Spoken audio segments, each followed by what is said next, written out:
ketdi. As. O, qani muhtaram balıqlarından xudo xolasa ecep etib ko'rtirib yesek. Vay bu o'ldirgan bormi? Hamma o'zi bor xudo aşkına-ku. O'ldirib desang yetar. Billagan o'ldirib qo'yadi. Oho.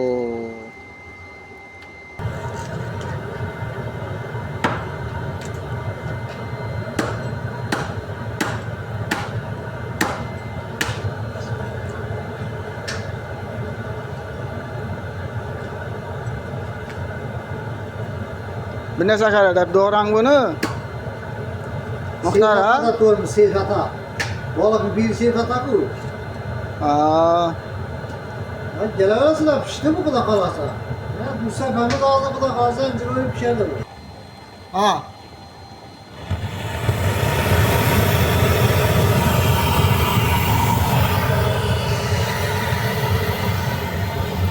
Ha. Bir şey geldi mi bu? Vay boy.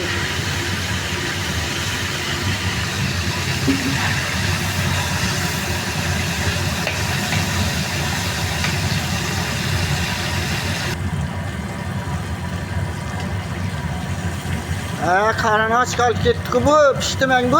Pişti de pişti saldım ya. Uçurdum teyini. Uçurdum. Bol. Ha, çakkallaştırın bunu. Yürek aktı ku ağa. Vay boy.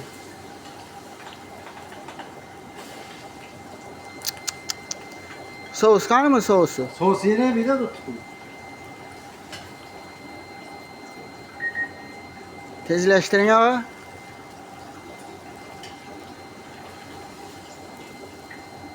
Tutun ne karaman tutun ne var bu. Far ne karaman far ne. Vay bu. Bu ne o bu? Ştura ne o bu?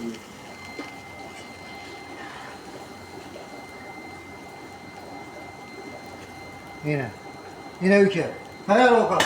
Ha, rahmet. Yakımlı iştaha hammaga. Rahmet. Hemen gel. Yakılmış daha. Geleverasizlar. İşi adam şu balık piri. Geleverasizlar.